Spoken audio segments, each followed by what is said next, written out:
I grew up in a remote part of Washington state. At the time this happened, I lived with my parents in a small house surrounded by miles of forest.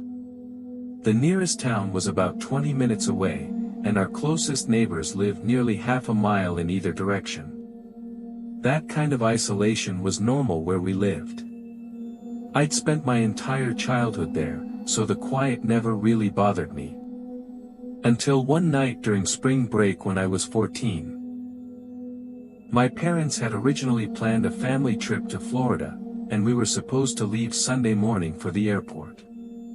But a couple days beforehand, something happened at my dad's job that forced him to cancel the trip entirely.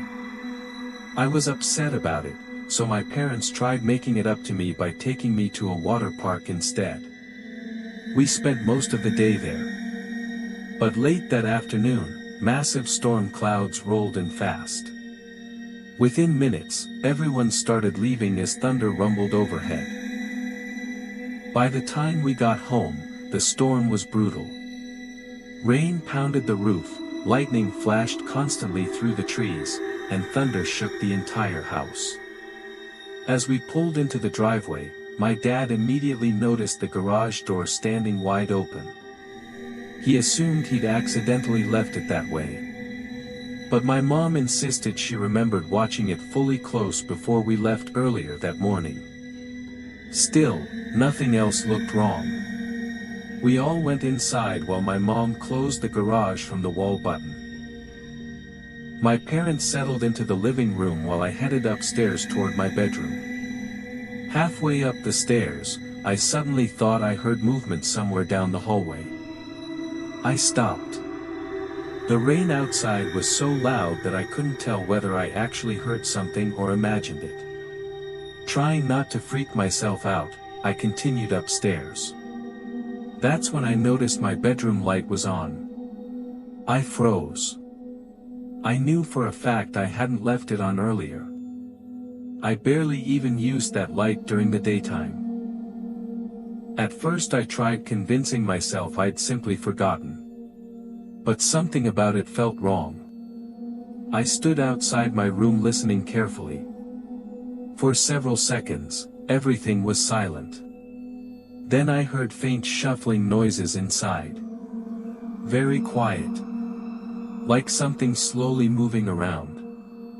My first thought was that maybe an animal had gotten into the house somehow. I slowly cracked the bedroom door open. Nothing looked disturbed.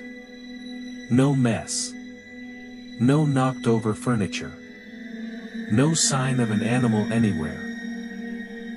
Eventually, I stepped inside. I checked beneath my bed and around the closet but found nothing. Finally, I sat down on the edge of my bed trying to calm myself down. Then suddenly, a shadow moved across the gap beneath my bedroom door. Someone was standing in the hallway outside. My entire body locked up in fear. The shadow was way too large to be an animal. It was definitely a person. I immediately grabbed my phone and texted my dad. "Someone is upstairs." The message instantly showed as read. A few seconds later, I heard my dad running up the stairs. I opened the bedroom door and whispered what I saw. Even my dad suddenly looked nervous.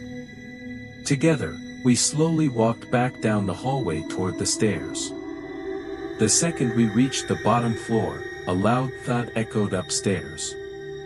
Then came fast footsteps sprinting down the hallway above us. My dad grabbed a small baseball bat from the living room corner just as someone tore down the staircase at full speed. A second later, the front door slammed open. We rushed around the corner just in time to see a man running into the storm outside. My dad called 911 immediately. Because of how isolated our house was, deputies didn't arrive for almost 30 minutes. They searched the woods and questioned all of us, but they never found the man.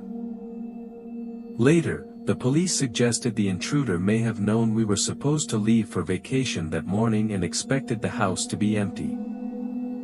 That idea terrified me more than the break-in itself. Because it meant whoever entered our home was probably someone who knew our family personally. And honestly, that realization still scares me more than the man upstairs ever did.